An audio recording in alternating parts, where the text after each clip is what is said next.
Cigarreras, cuna de libertad.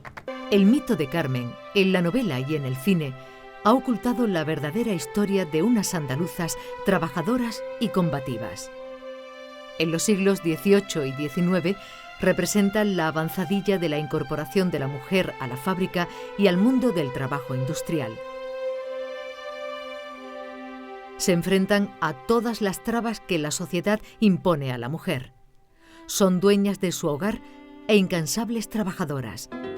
Cerca de 10.000 cigarreras trabajan en Andalucía en los años de apogeo de la industria tabaquera. Unas trabajadoras con fama de luchadoras y solidarias. Por encima de leyendas o mitos, configuran un mundo muy peculiar. En su realidad más cruda y apasionante, deben conocerse los humos de las cigarreras. Hace un siglo eran miles, en Sevilla, en Cádiz o en Málaga.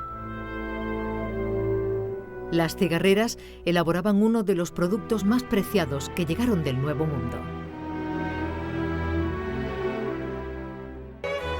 Sevilla es uno de los puertos con más historia del mundo.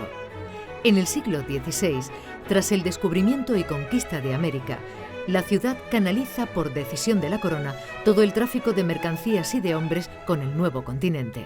La Sevilla del siglo XVI cambia el rumbo de la historia. Todo el comercio mundial pasa por el Guadalquivir y hasta sus muelles llegan productos desconocidos en Europa. El tabaco es uno de ellos. En 1620 se crea en Sevilla el primer centro de producción de tabaco.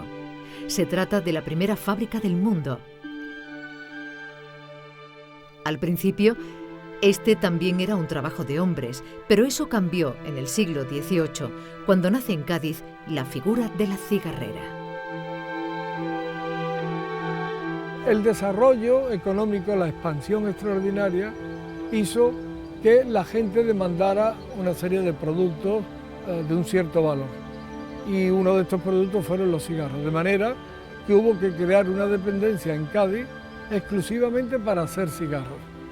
Y al ser exclusivamente de cigarros, fueron exclusivamente operarias las que se impusieron, mientras que en Sevilla seguían los hombres, en Cádiz se creaba el modelo de comportamiento que va a dar lugar a la cigarrera que todos conocemos y al mito de la cigarrera que se gestó en torno a la figura de Carmen en Sevilla. Desde Cádiz, el modelo de la mujer cigarrera se extiende a la fábrica de tabacos de Sevilla y al resto de factorías españolas. Y aparece un nuevo proletariado femenino, donde la mujer no depende del hombre. Ahí se produce un fenómeno de un colectivo tan importante como la cigarrera en Europa, que es el primer colectivo que reivindica sus derechos en el trabajo y en el amor. Desde esa época, son muchas las mujeres que aspiran a convertirse en cigarreras, pero no todas tienen las mismas posibilidades. Las cigarreras son hijas o nietas de cigarreras o de cigarreros, y los nuevos cigarreros, los hombres que van, o tabaqueros, los hombres que van entrando, que no hacen las mismas labores que ellas, porque las labores que hacen los hombres son distintas, son labores de carga en la fábrica o de supervisión, o labores en el picado del tabaco o posteriormente con las máquinas. Son también hijos y familias en muchos casos de cigarreras, pero en ellas todas son familias, un empleo completamente familiar. Y a veces hay hasta 3 generaciones de mujeres trabajando en la fábrica. Según la teoría más romántica y popular, se contrataban mujeres porque eran más sensibles para realizar un delicado trabajo artesano. Pero la realidad era muy diferente. Se prefería a las mujeres por ser trabajadoras menos conflictivas que los hombres y recibir salarios más bajos. Iba a ser un crecimiento extensivo, por tanto, iba a implicar, y de hecho implicó, el coste era menor.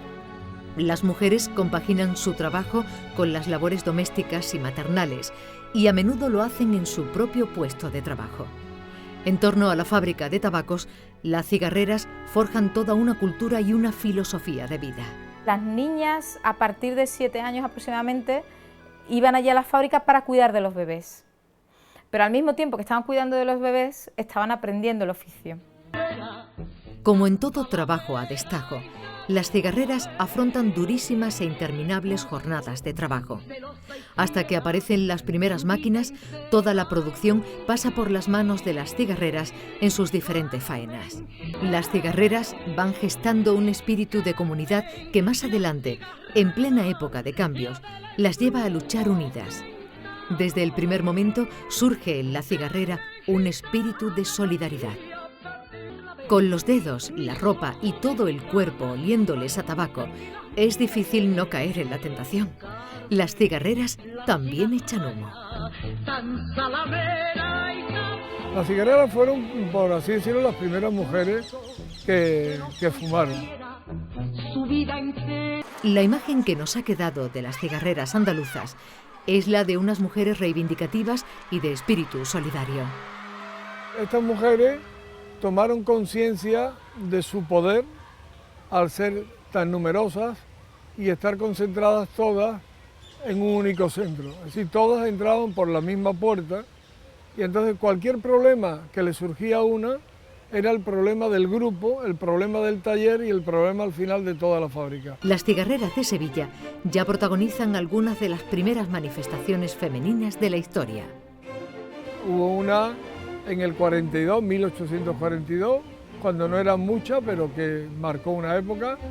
Hubo otra en el 1885, cuando ya eran 6.000, y aquello creó un problema tremendo en la ciudad. Y después ya hubo otra en el año 1920, ya en plena crisis de los inicios del siglo XX, que también creó enormes problemas a las autoridades, a la compañía, se cerró la fábrica y hubo graves altercados. En aquellas huelgas, las reivindicaciones se alejan de los objetivos básicos del proletariado masculino. Las cigarreras persiguen un modelo de trabajo femenino. Ellas no secundaron la jornada de 8 horas, porque la jornada de 8 horas ya las constreñía en un horario fijo y no les convenía, porque ellas tenían otro trabajo que hacer también en la casa y por tanto eso no les convenía. Entonces, en ese sentido, ellas llevaron a veces la lucha por su cuenta. Aunque desarrollan un trabajo duro y contaminante, estas obreras saben apreciar el valor de su independencia frente al hombre. Un derecho que es entonces una utopía para la mayoría de las mujeres.